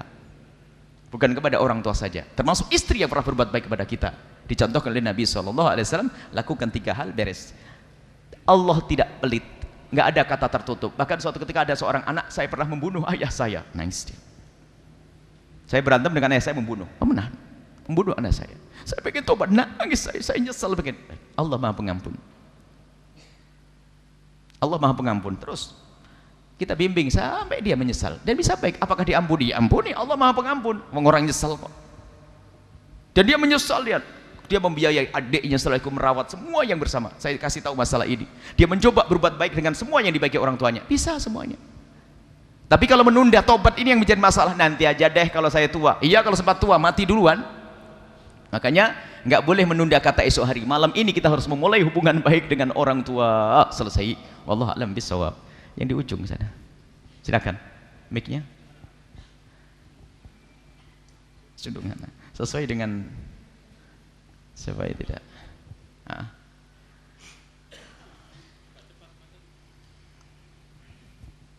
ya. Yang kedua tadi apa tadi? Oh baik. Assalamualaikum warahmatullahi wabarakatuh. Waalaikumsalam warahmatullahi wabarakatuh. Terima kasih untuk waktunya. Di sini sesuai dengan tema Islam rahmatan lil alamin begitu ya. Di sini saya akan menyampaikan beberapa pertanyaan. Yang pertama, satu ya. Pilih yang paling penting buat. Iya, terima kasih. Sesuai dengan tema Islam rahmatan lil alamin, bahwasannya dalam sebuah hadis yang diriwayatkan oleh Imam Bukhari yang artinya bahwasanya aku diutus oleh Allah untuk menyempurnakan akhlak manusia. Yang artinya begitu. Dalam konteks ini bahwasanya misi Nabi Muhammad diturunkan oleh Allah ke dunia ini adalah bukan untuk mengislamkan dunia, akan tetapi untuk menyempurnakan akhlak manusia, kan begitu ya. Jadi yang menjadi pertanyaan saya dalam konteks ini, bagaimanakah dengan perang-perang Nabi Muhammad yang terdahulu yang terjadi ketika Nabi Muhammad dan para sahabat masih hidup? Itu bukan, apakah itu juga tidak memaksa untuk mengislamkan manusia? Apa bagaimana begitu penjelasannya, Bu Yaya? Terima kasih. Itu yang menjadi undangan saya. Terima kasih. Assalamualaikum warahmatullahi wabarakatuh. Assalamualaikum warahmatullahi wabarakatuh. Adapun berbakti pada orang tua yang jarak jauh, intinya berbakti itu dengan hati. Selalu mikir apa yang dibutuhkan oleh orang tua kita. Kalau butuh duit, kita butuh duit. Kalau tidak butuh duit, apa yang dibutuhkan? Mungkin orang tua kita membutuhkan engkau bantu adik-adikmu, bantu adik-adikmu. Jadi kita harus paham. Lalu apa yang diinginkan orang tua? Kalau ternyata orang tua menginginkanmu dekat dengan beliau, dekatlah dengan orang tua. Jadi itu, jadi berbakti kita urusan hati itu, bukan basa-basi. Belum tentu butuh duit. Jangan bakti ngirimi duit tok. Kadang aku tidak butuh duitmu nak, aku pengen melihat kamu. Kan bisa saja begitu. Aku tidak butuh duitku nak, akan tapi kamu butuh perhatian kepada adikmu, bisa saja begitu. Jadi apa yang dibutuhkan oleh orang tua, dan jangan lupa doa selalu untuk orang tua yang masih hidup sekalipun. Baik, adapun pertanyaan selanjutnya adalah peperangan Nabi tidak pernah Nabi yang memulai. Peperangan Nabi bukan untuk memaksa masuk Islam, akan tapi peperangan dilakukan oleh Nabi. Lihat, di Mekah Nabi tidak mengadakan peperangan. Setelah hijrah ke Madinah, baru setelah itu ada peperangan. Kenapa? Peperangan yang dilakukan Nabi adalah untuk membela 3 hal. Yang pertama membela agama, undang-undang. Yang kedua adalah membela bangsa, manusianya. Yang ketiga adalah membela bumi pertiwi. Jadi unsur negara itu ada 3. Ada undang-undang, ada tanah, ada wilayah, kemudian ada penduduknya. Maka di saat ada yang mengganggu 3 hal ini, maka Nabi berperang. Karena apa? Untuk melindungi. Jadi bukan Nabi memulai peperangan. Selalu Nabi mengajak, ayo dikirimi surat dulu, aslim taslam, aslim taslam, aslim taslam. Tapi ternyata mereka yang menyuruh peperangan, menghalangi orang pengen berbuat baik. Lah ini kamu menghalangi orang yang mau berbuat baik, maka Nabi melakukan peperangan. Jadi peperangan Nabi bukan brutal, tidak. Bahkan lihat, peperangan Nabi itu sangat indah, sangat kasih, penuh cinta. Nabi mengatakan, di dalam peperangan awas kamu jangan bunuh anak kecil, jangan kau bunuh wanita, jangan kau bunuh orang tua, jangan kau hanguskan pertanian, tanaman, jangan kau binasakan peternakan. Ayo. Bagaimana peperangan yang ada di luar Islam sana? Anak kecil dibunuh. Dalam Islam tidak. Marah Nabi kalau ada anak kecil dibunuh dalam peperangan. Ada wanita dibunuh dalam peperangan kecuali wanita yang ikut perang. Orang sipil nggak boleh. Bagaimana pengeboman?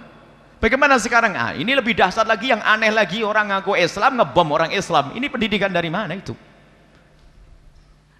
Dan pendidikan Nabi, akhlak yang dibawa Nabi. Jadi kebenaran itu hak dibungkus dengan akhlak. Tidak cukup hak saja. Hak, Nabi Muhammad membawa hak, tapi dibungkus akhlak.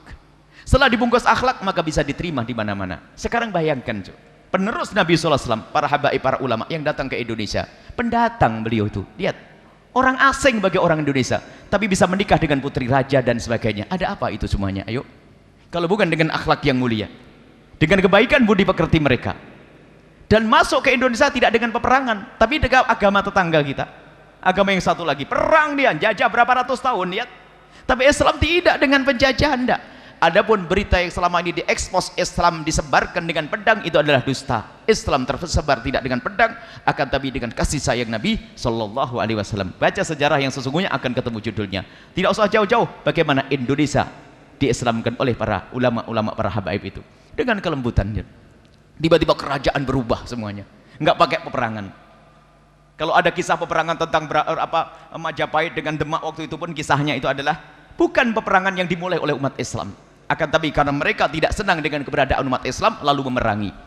Indah tersebar di seluruh Indonesia ini. Itu manhaj Rasulullah yang dianut oleh para ulama dan para cucu-cucu beliau dalam menebarkan Islam. Bukan seperti orang akhir zaman ini mencaci maki Allah, ngebom sana ngebom sini. Bagaimana orang Islam ahli sujud dibom? Itu yang mencoreng umat Islam. Kita pergi ke Korea, orang Korea pada ketakutan dengan Islam. Kenapa? Dengar dia ada bom, pas kita sebelum ke Korea ada bom di Jakarta. Nah, itu orang bukan Islam seperti itu. Islam nggak seperti itu. Islam itu indah.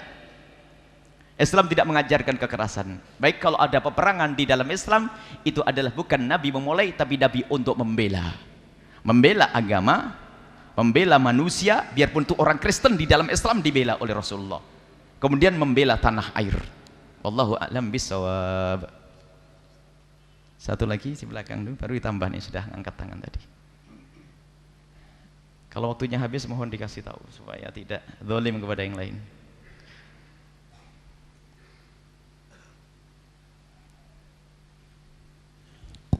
Bismillahirrahmanirrahim. Assalamualaikum warahmatullahi wabarakatuh. Waalaikumsalam warahmatullahi wabarakatuh. Yang kami hormati para habaib dan Buya Yahya, pertanyaan saya Buya, saya pernah melakukan banyak sekali dosa kepada orang tua, yang kemudian yang ingin saya tanyakan, bagaimana saya tahu orang tua saya sudah benar-benar memaafkan saya, karena saya sudah memohon maaf dan berusaha baik, dan mereka pun sudah baik kepada saya dan keluarga kecil saya, tetapi sampai sekarang saya dan istri saya masih mempertanyakan apakah benar orang tua sudah memaafkan kami atau belum, seperti itu Buya. Dan yang berikutnya, satu aja cukup. saya mohon doa untuk saya, orang tua, dan mungkin semua yang hadir di sini agar dimudahkan Allah untuk berbakti kepada orang tua. Amin, Demikian amin. Buya.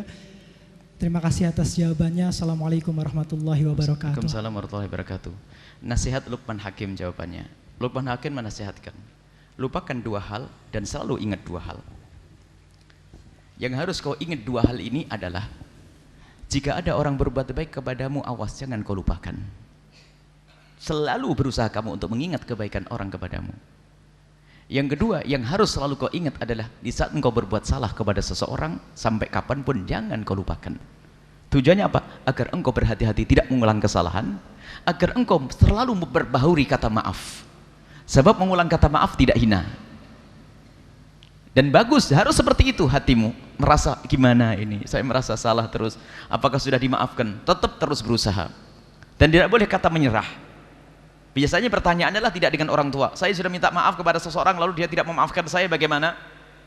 Tidak boleh kita berkata, ya sudah yang penting saya minta maaf. Enggak, Anda harus tetap berusaha sampai dia memaafkan. Sampai kapan? Pokoknya nggak bisa melalui dia, melalui orang lain, melalui ini, melalui surat, melalui ini. Berusaha. Sampai kapan? Sampai tidak ada batasnya. Sampai dia mati atau saya mati.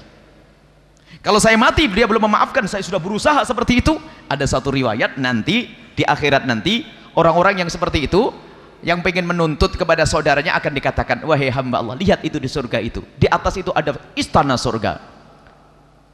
Untuk siapa? Liman yadfa' thamanah. Dijawab oleh malaikat, bagi orang yang membayar harganya. Siapa yang bisa membayar istana seperti itu? Engkau yang bisa membayar. Bagaimana caranya?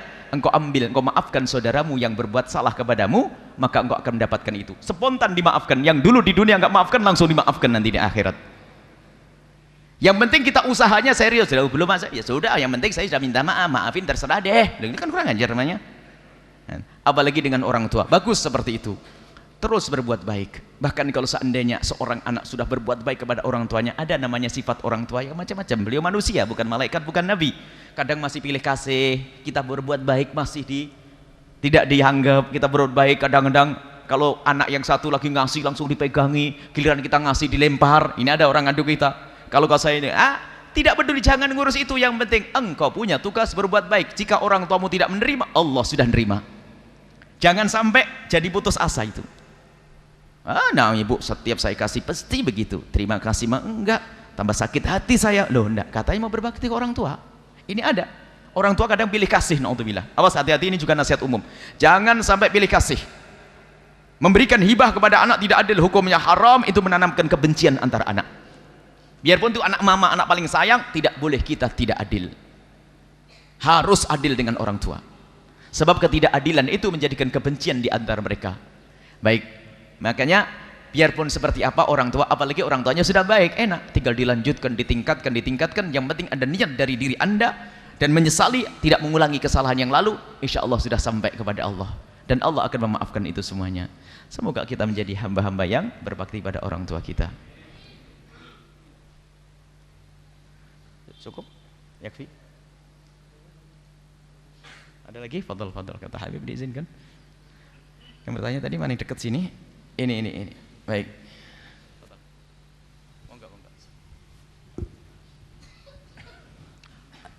Bismillahirrahmanirrahim. Assalamualaikum warahmatullahi wabarakatuh. Kalau saya membaca terjemah di Al-Quran ya, dikatakan bahwa orang memperoleh pahala dari Allah itu adalah karena perbuatan kita sendiri gitu.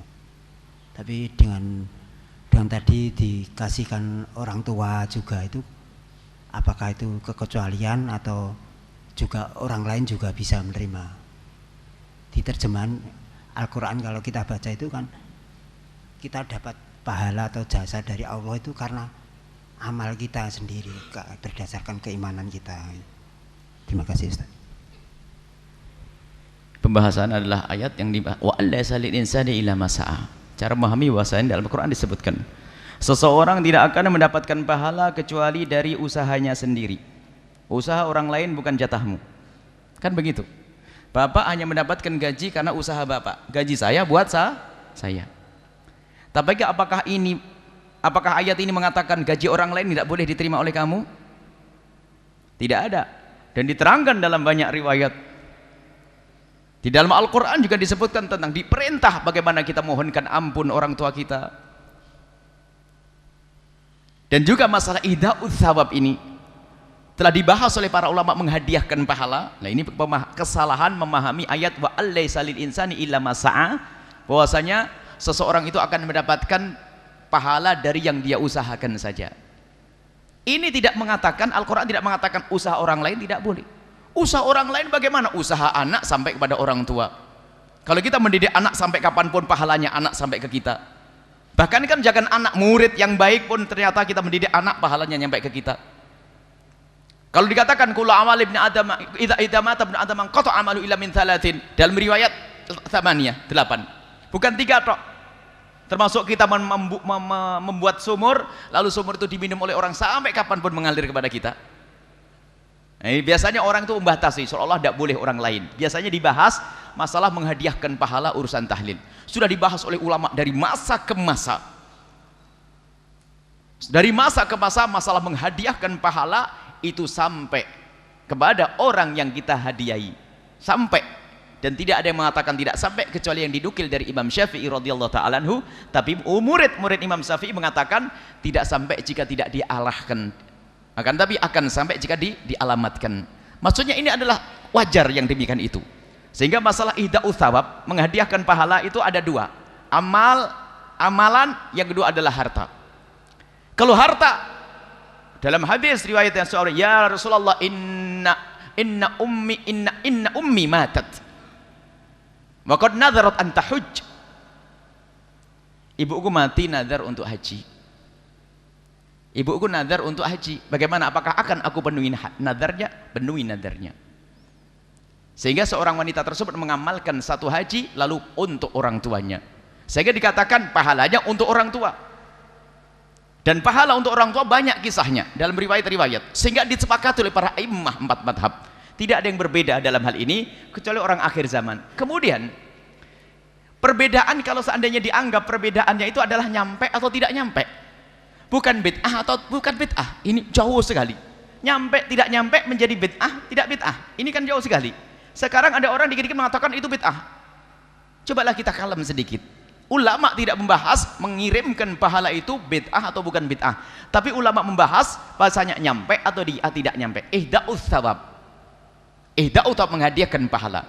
Jadi kalau pahalaku memang untukku, tapi pahala orang lain adalah jika diberikan kepada orang lain. Ini bukan urusan transfer, tidak ada contohnya. Dan banyak anak sampai ke turun 7 nanti, sampai ke bawah. Kalau kita yang menanamkan, kita akan mendapatkannya. Man sanna fil islami sunnatan hasanatan. Kebaikan yang kita tanamkan kepada seseorang. Kemudian kebaikan ini ditiru oleh seseorang. Apa urusannya dengan aku? Tapi aku mendapatkannya. Dan ukhuwah dalam Islam. Akan tapi ketahuilah, memang ada di akhir zaman orang yang sudah mulai mengganggu. Sudah jelas permasalahannya para ulama. Hal-hal yang semacam ini, akan tapi kadang. Jadi pertanyaan bagus sekali yang demikian ini. Karena apa? Ada keraguan-keraguan di antara umat ini. Bahkan disebutkan dalam banyak ayat ya, tentang bagaimana seorang anak itu nanti akan diikutkan kepada orang tuanya. Walladzina amanu wattaba'atuhum dzurriyyatuhum biimanin alhaqna bihim. Kalau ada orang beriman, ya kan? Nanti kemudian diikuti oleh cucunya dalam keadaan iman. Perbuatan baik bapaknya, bukan dibalik loh ya. Bapaknya yang baik gara-gara ikut iman, ini dirombong, diikutkan ini. Masuk, ente ikut sama saya. Cuman wahai ahli iman, di saat kita menghadapi perbedaan bagi sahabat ini jangan terlalu keras. Karena memang ada fitnah di sana, jangan sampai kita menjadi permusuhan. Kita perlu diskusikan dengan yang baik di kalangan orang-orang khusus. Tapi ingat, jangan mudah mengatakan sesuatu itu adalah bid'ah, sesat, masuk neraka. Karena apa? Bid'ah itu adalah di neraka. Masa langsung mengatakan ente ahli neraka, kan tidak enak. Jadi dengan kelembutan, keindahan didiskusikan, insya Allah yang baik. Jadi kalau mbah kita orang alim besar, lah kok kita yang penting imannya nyambung, kita dapat pahalanya orang tua sampai ke kita juga. Loh, dari atas ke bawah, bukan bawah ke atas. Ini saja insya Allah. Semoga Allah mengampuni kita semuanya, mengangkat derajat kita. Wallahi habibuna. Alhamdulillah, tadi kita bersama sudah mendengarkan bagaimana cara anak berbakti kepada orang tua. Tapi ada hadis Rasulullah yang mengatakan Allah merahmati orang tua yang membantu anaknya untuk berbakti kepada mereka. Tolong dijelaskan Ustadz, apakah ada orang tua yang tidak berusaha untuk anaknya berbakti sehingga Rasul mengatakan demikian, dan bagaimana caranya orang tua agar membuat anak-anak mereka berbakti kepada mereka? Terima kasih. Jazakumullah. Ada dua cara. Yang kedua, yang pertama saya sebutkan. Yang pertama adalah mendidik, kenal Nabi Muhammad, kenal Allah dan Rasulnya. Sebab banyak sekarang orang tua lihat anaknya dijadikan anak ahli dunia. Kalau suruh sekolah dunia, wah dibiayai ratusan ribu. Tapi giliran sekolah agama, giliran orang tuanya tua dibentak-bentak, baru marah-marah. Yang salah bapak ibunya tidak menyekolahkan benar anak-anaknya. Ini satu. Jadi pendidikan yang benar. Kenalkan kepada Allah dan Rasulnya. Pendidikan akhlak. Bukan ilmu saja ya. Ilmu nggak cukup. Akhlak tadi utami makarimal akhlak. Akhlak itu bukan hafalan. Bagaimana hukum berbakti pada orang tua? Jawabnya adalah wajib 100 enggak. Tapi harus makanya dalam dunia tasawuf, para habaib, para masyayikh tarbiyah. Jadi anak harus selalu dites, gimana kau dengan gurumu, orang tuamu, ditanamkan betul. Jadi pendidikan diajari secara langsung. Bukan saja kalau ilmu teori, bukan. Teori mah enteng. Siapa yang nggak tahu berbakti pada orang tua wajib? Semuanya kalau dites hukum berbakti pada orang tua, hukumnya wajib 100. Tapi sama orang tua masih kasar, nggak cukup. Makanya tarbiyah, pendidikan yang benar itu nomor 1. Membantu anak untuk berbakti pada orang tua. Yang salah nyekolahkan berarti tidak menolong anaknya. Yang kedua, termasuk disebut Imam Haddad dalam kitab Risalatul Mu'amanah, jangan terlalu banyak menuntut. Artinya ini orang tua ini kadang-kadang ya menuntut anaknya sesuatu yang tidak mampu. Jadi sebisa mungkin kita jangan membebani anak kita dengan tuntutan-tuntutan kita. Tapi ingat wahai anak, tuntutan seberat apapun orang tuamu adalah tetap orang tuamu. Ini pendidikan untuk orang tua dari Imam Haddad rahimahullah ta'ala. Karena orang tua tuntut, kamu harus begini nak, kamu harus memberi ke saya begini, padahal dia punya kebutuhan dan sebagainya. Jadi bantulah anakmu untuk berbakti kepadamu dengan cara apa? Mengurangi perintah dan beban kewajiban kepadanya. Mengurangi. Kadang-kadang mentang-mentang orang tua juga kadang-kadang salah. Anaknya digencet begini. Kamu harus begini. Kamu harus melakukan yang begini, tapi berat. Sehingga anak akhirnya apa? Dengan orang tuanya tidak hormat lagi. Tapi yang pertama tadi yang jelas adalah mendidik yang benar. Yang kedua adalah meringankan orang tua. Sebab ada sebagian orang tua yang Masya Allah ya, kan bermacam-macam orang tua kita orang tua. Akan tapi kita ingat itu hanya yang diajak bicara orang tua loh. Tidak boleh anak menuntut, Pak jangan nuntut saya banyak-banyak, nggak boleh begitu. Ini salah lagi nanti. Hancur lagi dakwahnya tadi ya. Ini pertanyaan yang bagus dari Habib ini, jangan sampai kita salah. Jadi sisi lain bagi orang tua hendaknya meringankan. Jangan membebani anak kita dengan banyak-banyak tuntutan. Jadi kalau anak kita tidak mampu ya jangan, jangan tidak mampu. Nah, bisa ndak punya duit ndak punya. Sudah, nggak usah ngasih tahu. Nah, hari ini saya harus begini.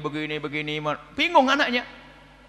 Akhirnya berat dengan orang tuanya. Ketemu orang tuanya jadi malas, kenapa? Minta duit lagi. Tapi wahai anak, jangan sampai engkau lari dari orang tuamu gara-gara takut diminta duit. Kau akan melarat setelah itu, awas. Jangan sampai lari dari orang tua gara-gara apa? Takut diminta duit. Na'udzubillah. Awas, hati-hati ya. Jangan sampai menjadi yang semacam itu. Ingat, jangan nuntut. Ini bicara tadi Imam Haddad nasihati orang tua. Jangan Anda nasihati orang tua. Ini Imam Haddad yang nasihati orang tua. Nanti salah, anak nasihati orang tua, kacau nanti ya. Kalau anak dengar, engkau sebagai anak tetap jadi anak. Baik, ini saja insya Allah. Mari kita tutup dengan doa insya Allah. Kami membaca doa dan beliau yang akan memberikan pungkasan yang sempurna nanti. Bismillahirrahmanirrahim. Alhamdulillahirrabbilalamin. Allahumma salli ala Sayyidina Muhammad wa ala ali Sayyidina Muhammad. Irhamna wa la tu'adzibna. Allahumma ya Allah. Ya Allah, telah engkau pertemukan kami saat ini Allah. Maka kami mohon seperti engkau kumpulkan kami saat ini, kumpulkan kami kelak di surga bersama kekasihmu Nabi Muhammad ya Allah. Dan seperti engkau pertemukan jasad kami saat ini, pertemukan hati kami ya Allah, sehingga kami menjadi hamba yang saling mencintai karenamu ya Allah. Dan kami mohon ya Allah, jadikan malam ini malam kasih sayang kami dengan orang tua kami, malam berbakti kami kepada orang tua kami ya Allah. Orang tua kami ya Allah, kami mohon ya Allah, ampuni kami ya Allah. Kami sering ngomong kasar kepada orang tua kami itu ya Allah. yang pandangannya sudah mulai kabur, kulit keriput, rambut memutih, jalan tertatih-tatih, kadang kami masih membentak mereka ya Allah. Kami sering berbuat kasar kepada mereka ya Allah. Maka kami mohon ya Allah, jadikan malam ini malam pertobatan kami ya Allah. Bantu kami untuk bisa berbakti kepada orang tua kami ya Allah. Bantu kami untuk bisa mengabdi kepada orang tua kami yang masih hidup ya Allah. Dan yang telah meninggal dari orang tua kami, ampuni mereka ya Allah. Dan angkat derajat mereka karena keturhakaan kami. Angkat derajat mereka ya Allah. Dan berikan kasih sayang-Mu kepada mereka ya Allah. Dan bantulah kami untuk bisa berbakti kepada orang tua kami. Dan jauhkan kami dari durhaka kepada orang tua kami ya Allah. Dan bantu ya Allah kami ya Allah untuk mendidik anak-anak kami agar anak-anak kami bisa menjadi anak yang bisa berbakti kepada kami ya Allah. Kami mohon ya Allah, jika ada di antara kami ini ya Allah, ada anak-anak yang pernah durhaka kepada orang tuanya, mungkin dengan kalimat yang kasar, mungkin kurang peduli, atau mungkin pernah melakukan satu pekerjaan yang menyinggung perasaan mereka, kami mohon ya Allah, jadikan malam ini malam kelembutan hati mereka ya Allah. Mudahkan mereka ya Allah memohon ampun kepada orang tua mereka ya Allah. Mudahkan mereka ya Allah untuk berbakti kepada orang tua mereka. Jangan sampai ada di antara kami saat ini Allah yang Kau hukum gara-gara durhaka kepada orang tua. Ya Allah, sungguh Engkau Maha Pengampun ya Allah, Maha luas dengan pengampunan-Mu. Ampuni kami ya Allah. Dan kami mohon jauhkan kami dari sebab-sebab kehinaan. Jauhkan kami dari minum-minuman keras. Jauhkan kami dari meninggalkan solat yang ada di kiri kanan masjid ini ya Allah. Jika ada di antara mereka ada hamba-Mu yang sering meninggalkan solat, kami mohon ampuni mereka dan berikan kesadaran kepada mereka. Dan jadikan mereka ahli solat. Dan tetangga-tetangga kami semua ya Allah, jika mereka sering meninggalkan solat, jadikan ahli salat.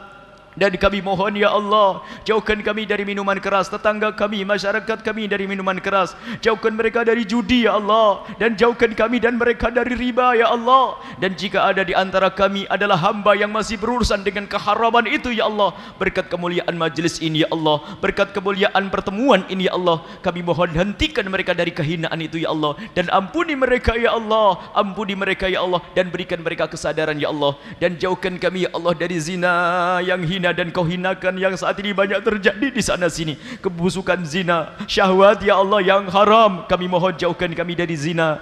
Dan jauhkan kami dari hinanya zina ya Allah. Dan jika ada di antara kami atau tetangga kami, masyarakat kami, ada hamba-Mu yang pernah terpeleset dalam hina dan busuknya zina, kami mohon berikan kesadaran dan ampuni mereka ya Allah. Hentikan dari kehinaan itu dan tutup aib mereka di dunia sehingga di dunia tetap mulia, dan tutup aib mereka di akhirat sehingga tidak Kau siksa. Dan jauhkan ya Allah kami dari melampiaskan syahwat yang haram, laki-laki dengan laki-laki, perempuan dengan perempuan ya Allah. Itu semua kehinaan ya Allah. Jika ada di antara kami yang melakukan kehinaan itu, kami mohon hentikan dengan kasih sayang-Mu ya Allah. Berikan kesadaran dan pengampunan ya Allah, dan tutup aib mereka di dunia dan di akhirat. Dan kami mohon ya Allah, jadikan kami hamba yang saling mencintai karena-Mu ya Allah. Jauhkan kami dari dendam kepada siapapun ya Allah. Jauhkan kami dari dendam kepada siapapun dan benci kepada siapapun. Jauhkan ya Allah. Maka kami mohon ya Allah, jika ada orang menggunjing kami, menfitnah kami, menyakiti kami, aniaya kepada kami, zalim kepada kami mohon jangan Kau timpakan musibah kepada mereka ya Allah. Jangan Kau timpakan musibah kepada mereka. Dan kami mohon ampuni mereka, berikan kesadaran kepada mereka ya Allah. Jangan ya Allah, jangan sampai mereka Kau hukum ya Allah. Sungguh kami tidak rela, karena mereka adalah umat kekasih-Mu Nabi Muhammad. Dan jauhkan hati kami dari dendam kepada siapapun. Dan kami mohon di majelis yang mulia ini, tambahkan kecintaan kami kepada kekasih-Mu Nabi Muhammad, dan tambahkan kecintaan kami kepada keluarga kekasih-Mu Nabi Muhammad. Tambahkan kecintaan kami kepada sahabat kekasih-Mu Nabi Muhammad. Dan tambahkan kecintaan kami kepada umat kekasih-Mu Nabi Muhammad. Ya Allah, jangan sampai kami menyakiti mereka ya Allah. Ya Allah, Engkau yang memiliki hati kami. Jangan sampai ada kebencian di hati kami kepada mereka. Dan kami mohon ya Allah, seperti Engkau kumpulkan kami saat ini, kumpulkan kami kelak di surga bersama kekasih-Mu Nabi Muhammad. Dan kami mohon ya Allah, pandanglah tempat ini dengan kasih sayang-Mu ya Allah. Ya Allah, wujudkan keindahan dalam rumah tangga kami, suami istri yang saling mencintai karena-Mu ya Allah, dengan anak yang soleh-solehah yang dibanggakan oleh kekasih-Mu Nabi Muhammad. Dan kami mohon ya Allah, jika ada di antara yang hadir di tempat ini yang tersinggung perasaannya oleh kalimat-kalimat kami mohon gantilah dengan kebahagiaan ya Allah, gantilah dengan kebahagiaan ya Allah. Dan kami mohon berkailah para guru-guru mulia yang ada di sini ya Allah, berkailah ya Allah kami berkat mereka ya Allah, dan berkailah perkumpulan ini. Yang sempit rizki lapangkan rizki mereka dengan rizki yang halal penuh berkah, yang sakit sembuhkan, yang punya hutang mudahkan kami dalam bayar hutang kami, dan panjangkan umur kami dalam ketaatan serta sehat walafiat. Dan ampuni kami semua ya Allah, ampuni ya Allah, jangan sisakan sedikit pun dari dosa-dosa itu ya Allah. Kami takut dengan dosa itu kami jauh dari kekasihmu Nabi Muhammad. Ampuni wahai Zat yang maha pengampun, jangan kau cabut nyawa kami sebelum kau ampuni dosa kami ya Allah. Dan kami mohon berikan kepada kami semua husnul khatimah, dan berikan kepada kami keistiqomahan dalam kebaikan ini Allah, dan berikan kepada kami istiqomah ya Allah, dan husnul khatimah, husnul khatimah, mati dalam keadaan iman. Dan kami mohon ya Allah, jadikan ucapan kami di akhir hayat kami kelak, saat Engkau hendak mencabut nyawa kami ingin saat itu ya Allah hati dan lidah kami mampu mengucapkan kalimat agung dan mulia, la ilaha illallah Muhammadur Rasulullah, la ilaha illallah Muhammadur Rasulullah, la ilaha illallah Muhammadur Rasulullah sallallahu alaihi wasallam. Rabbana atina fid dunya hasanah wa fil akhirati hasanah wa qina adzabannar. Wa sallallahu ala sayyidina Muhammadin wa ala alihi washabihi wasallam. Walhamdulillahi rabbil alamin. Fadilan habib. Akhtim bil Fatihah. الفاتحة بقبول وتمام كل سؤال معمول وإلى حادث الرسول سيدنا محمد صلى الله عليه وسلم. الفاتحة. أعوذ بالله من الشيطان الرجيم. بسم الله الرحمن الرحيم. الحمد لله رب العالمين الرحمن الرحيم مالك يوم الدين. إياك نعبد وإياك نستعين اهدنا الصراط المستقيم صراط الذين أنعمت عليهم غير المغضوب عليهم ولا الضالين. يا ربنا اعترفنا بأننا اقترفنا وأننا أسرفنا على لظى أشرفنا، فتب علينا توبة تغسل كل حوبة، واستر لنا العورات وآمن الروعات، واغفر لوالدينا ربي ومولودينا والآل والإخوان وسائر الخلان وكل ذي محبة أو جيرة أو صحبة والمسلمين أجمع آمين. ربي اسمع فضلا وجودا منا لا باكتساب منا، بالمصطفى الرسول نحظى بكل سول. صلى وسلم ربي عليه عد الحبي وآلي وصحبي عداد الصحبي، والحمد لله في البدء والتناهي. صلى الله عليه وسلم.